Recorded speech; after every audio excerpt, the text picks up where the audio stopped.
Hi everyone and welcome to Exotics of the World TV, and in this video we are going to be discussing the basic care of white tree frogs. So please sit back, relax and enjoy the content. So first off, let's discuss where these frogs are endemic to. So where do they come from? So in the wild you can find white tree frogs in Australia and you can find them in parts of New Guinea as well.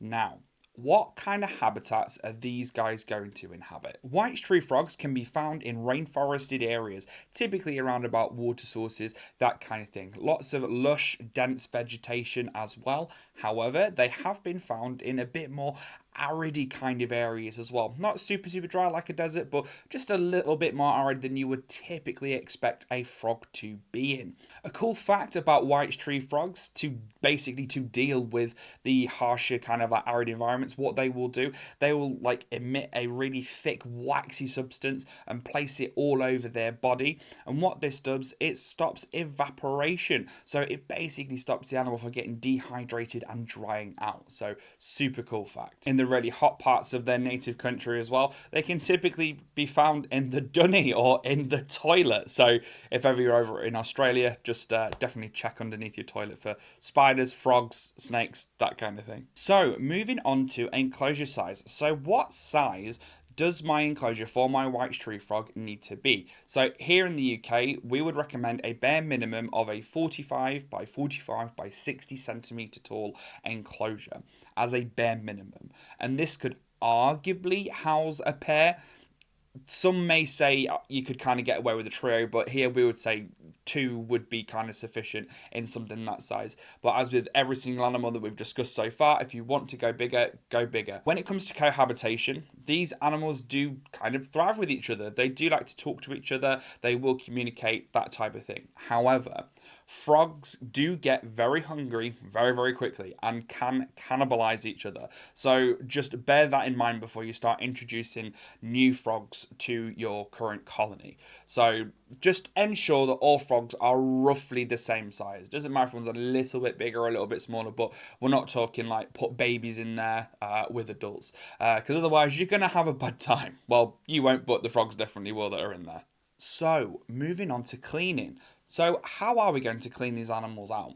So first of all, what you would do is you would just collect them, take them away, pop them in a separate safe container, and then you would just start using the safe disinfectants, that type of thing. However, there is a caveat to this.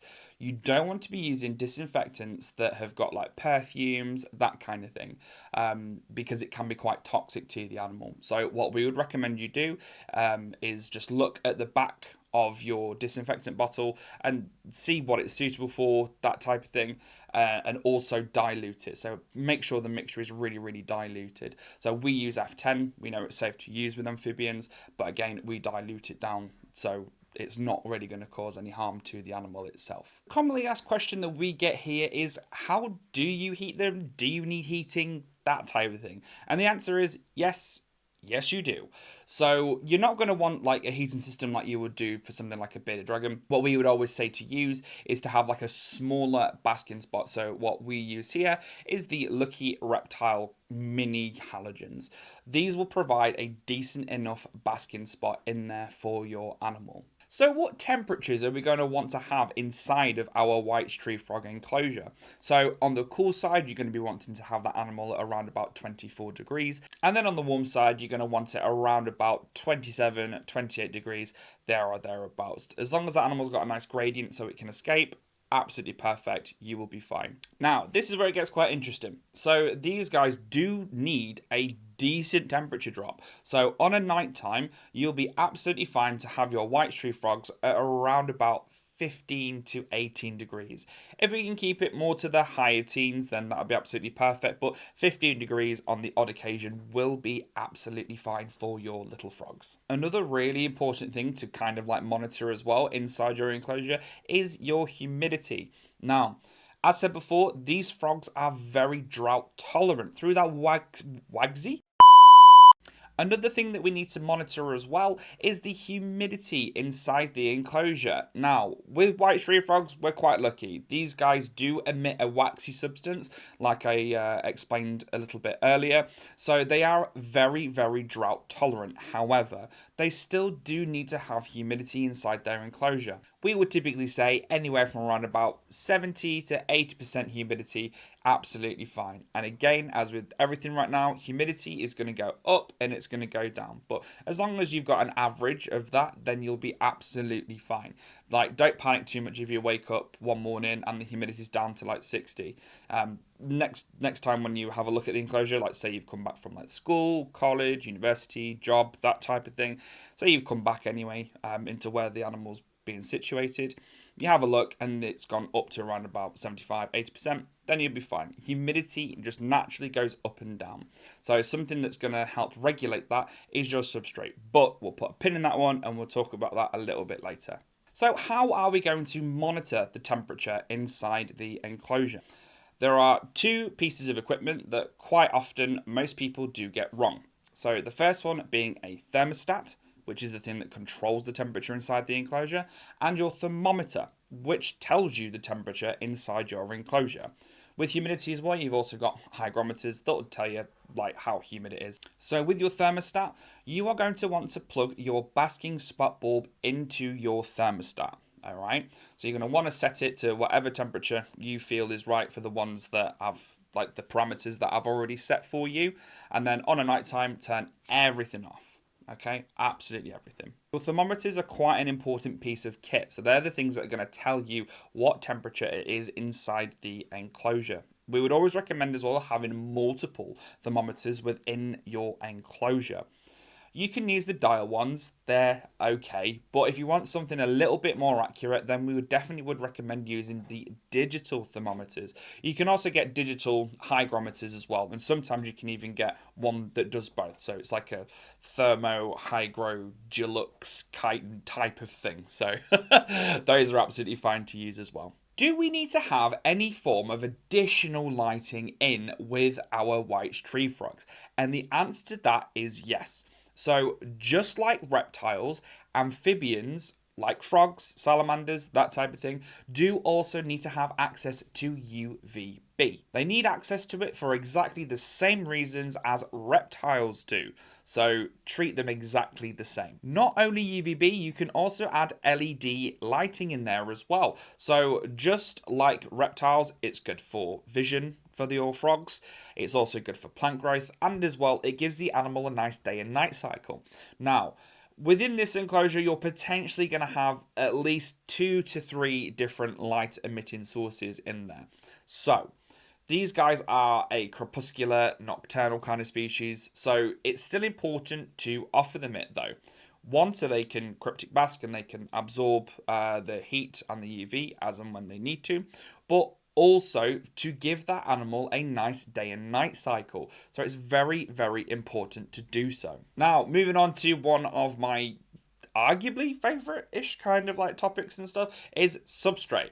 So with my amphibians and bits and bobs, I always like to use a mixture of substrates. Now with my frogs, I prefer to use the Zoomed Reptisoil along with the Arcadia Earth Mix, and as well, just to top it off, you can also, well, we also use the Lucky Reptile, I think it's like Jungle Mix or Jungle Earth, that kind of thing, but we use that one. So we only use that one just for kind of like decorative like purposes. So we get all of these substrates, mix them all together, and I feel personally it looks the nicest. But if you want to use a mixture of like cocoa fibers, topsoils, that type of thing, as long as they've not been treated with any pesticides or anything like that, and they're like free of awful bits and bobs, then you'll be absolutely fine to use those as well.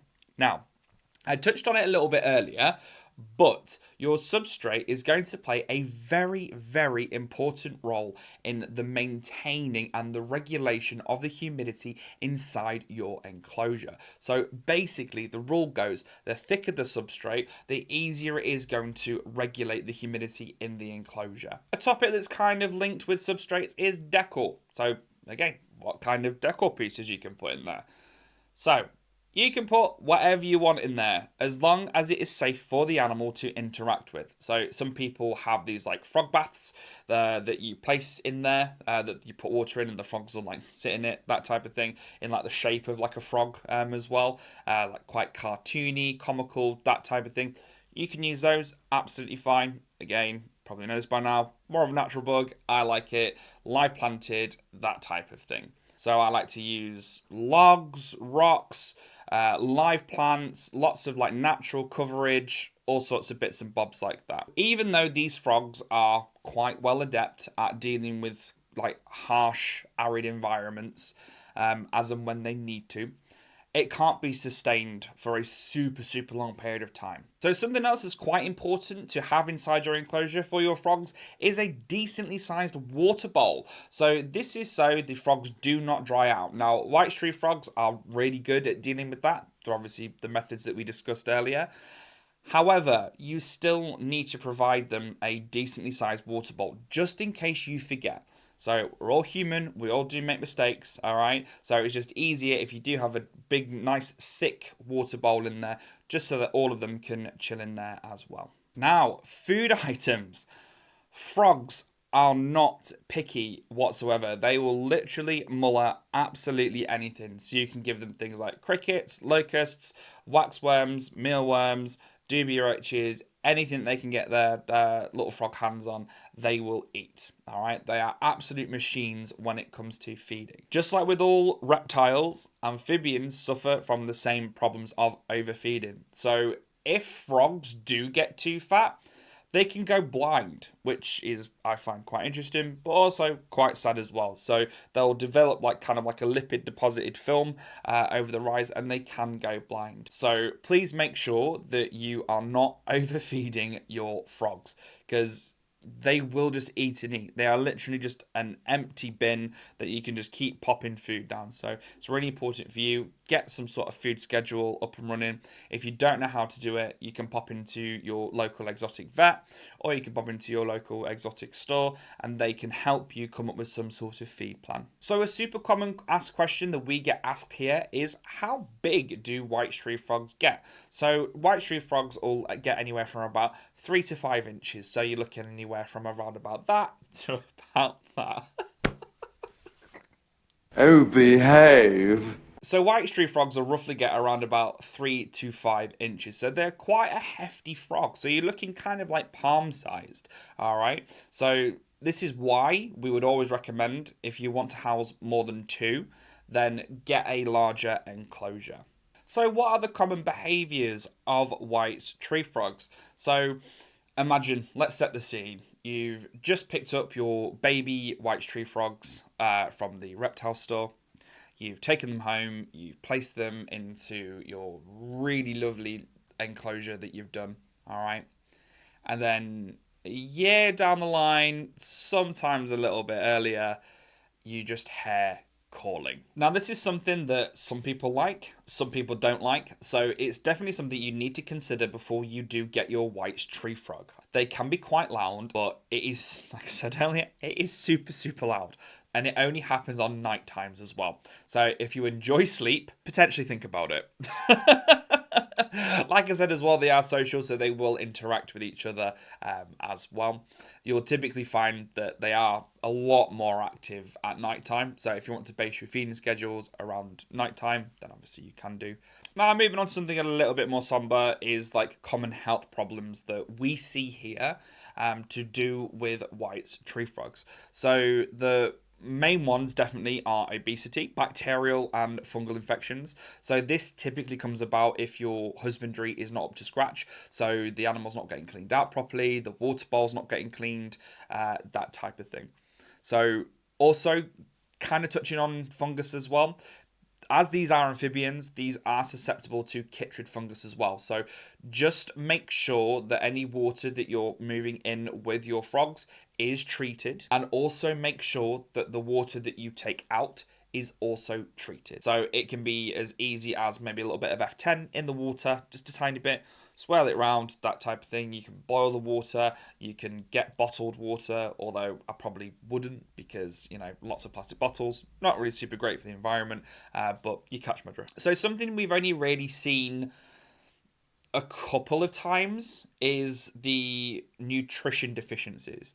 So this is when the frogs are, we usually tend to find it's when they're older. So when these frogs are around about 4 to 6 years old on average, I would probably say. This is from our personal experience as well. So when the animals haven't had the UVB lighting and when they haven't had the correct supplementation and or the correct diet as well. So we tend to find it's when they've just been fed on like one thing, no supplements, that type of thing. And they will get vitamin A deficiencies, they'll get some sort of metabolic bone disease, that type of thing. So again, it's really important that you do 1, supplement your animal, 2, have UVB, and 3, give a nice wide variety of live food for your animal. So we're quite lucky with frogs, to be fair. They do show signs that they are not very well. So some of these signs can include lethargy, so being a bit lethargic, not really moving around that often. Loose stools, so going to the toilet and it's quite like runny, that type of thing, amongst other different ones as well. And that about wraps us up for this video. So if you have enjoyed the content, please do make sure that you give a like, share and a subscribe. It does definitely help the channel out. If you know someone that is struggling with any sort of reptile, they don't know what to do, we do have other videos on basic care in this playlist. So yeah, please share it with them. But other than that, thank you very much. Arrivederci, grazie per l'ascolto.